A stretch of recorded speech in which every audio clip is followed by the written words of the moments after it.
So I want to start today talking about inflation. We are now starting to see inflation rise more quickly than it has in quite some time, and Republicans are going absolutely crazy, thinking that this vindicates their 30 years of claims that, oh no, now that the government has done some stimulus, we are going to see this inflationary spiral, which will destroy the economy. They've been saying it for 30 years and it hasn't happened.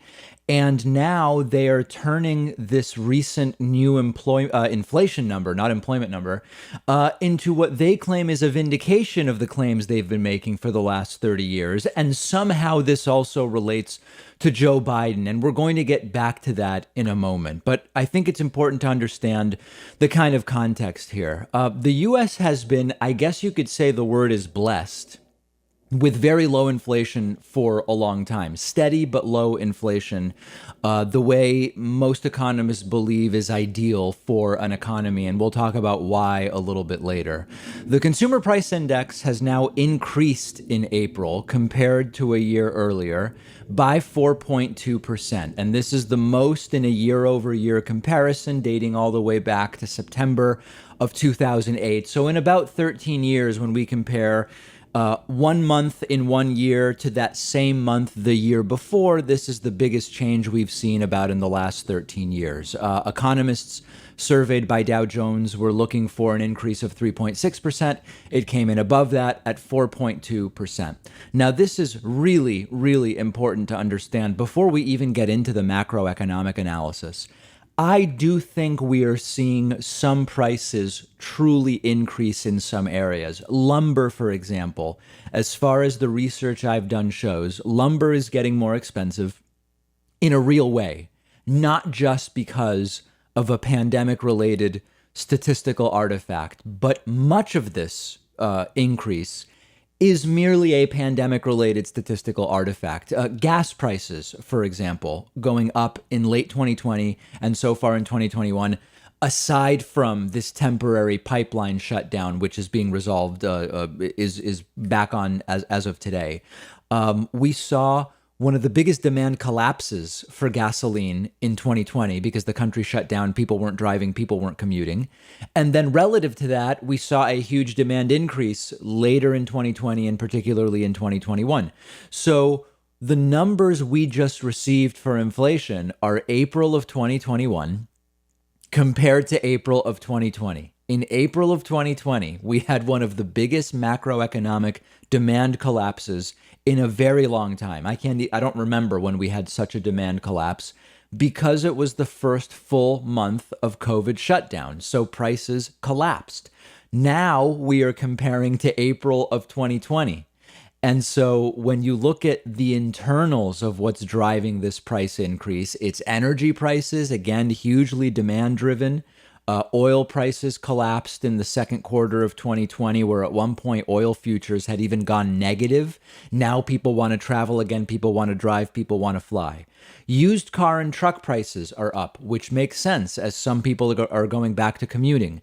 One car families are going back to two cars. All of the people who would have gotten their first jobs and potentially gotten a car during the pandemic, but were either working from home or didn't even get that first job until now. Many of them now need vehicles to start getting to and from work. So this is primarily what we call a base rate effect. When we compare inflation last month to inflation at a time when lots of prices had collapsed, you are going to see a relative price increase that may not really be representative of what is going on in the economy. Now, the good news is that the Fed seems to know this and has said, we're not going to do anything in the immediate as a result of these inflation numbers. 1 month of numbers with the heart of the pandemic as the base number that we're comparing to, April of 2020, it really doesn't give you much to work with. The inflation target remains 2% for the year.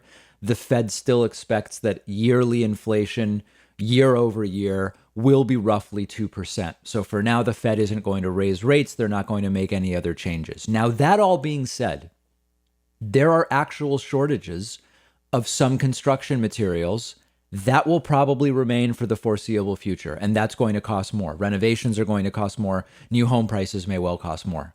Now, let me address a couple of other bigger picture things. First, You might be saying, David, sir, why is the target 2% inflation? Like, why is some inflation better than none? Shouldn't we be targeting zero inflation?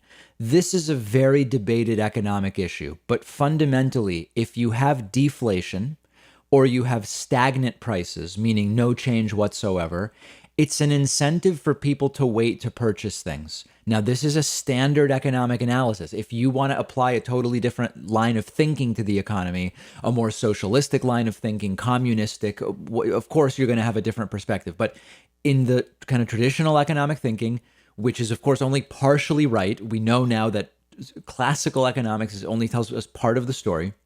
The idea is, if you think things will cost more in the future, you are incentivized to buy them now before the prices go up. You get it for less now and you can start using it now. Why would you wait? That is where growth and employment and wages come from.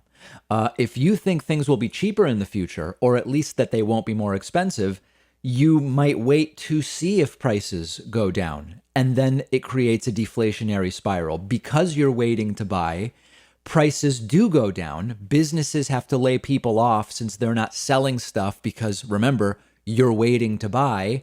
They don't have the employees that get laid off don't have money to buy stuff, so prices go down more, and you can have what's called a deflationary spiral. Japan experienced this for a long period of time. It's neoclassical basic economic thinking, but that's part of the working theory.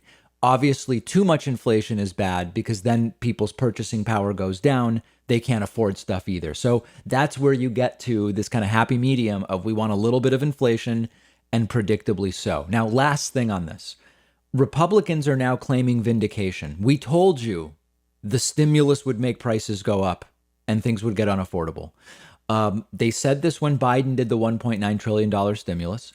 They didn't say this when Trump did both of his stimulus packages. They have been saying it for 30 years, including in 2009 when Obama did TARP, et cetera, et cetera.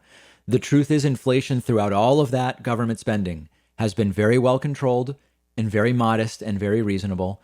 This seems to be primarily an artifact of comparing numbers to the absolute lull, the doldrums of the pandemic. And that's it. There's really, I'm finding myself not even really having more to say about that piece because it is so transparently untrue. So that's the latest on inflation. We'll watch the numbers. We will soon have numbers in early June. We'll have numbers comparing May 2021 to May 2020. And then we'll have to, at that point, we'll be able to get a more well-rounded picture of what's going on. One of our sponsors is privacy.com. They're giving you $5 when you sign up for their completely free service at privacy.com/Pakman. I've been using Privacy for a little over a year now. You've heard me talk about it before. It's a lifesaver, and here's how it works. Takes just a couple of minutes to set up. Anytime you buy something online or on the phone, instead of actually using your real credit card number, the Privacy app and the browser plugin let you give each company a randomized virtual credit card number that you create out of thin air. It'll even autofill the card number with one click. And the payment is taken out of your checking account without the merchant ever knowing your real information. So this allows you to keep your banking information secure, but also to take control of your finances. You can create up to 12 of these virtual credit cards a month. You can set spending limits. You can freeze them. You can delete them anytime you want. So when you do this, it means you're not going to be charged when you don't want to be because you can destroy the virtual card number right after using it, which, for instance, I love using free trials because I know I won't be charged when the trial is over if I use a virtual credit card number. You're keeping your identity private by not telling companies who you are. You're keeping your bank or credit card info protected against data breaches and identity theft. And it's free. And like I said, you'll get $5 to spend when you sign up at privacy.com/Pakman.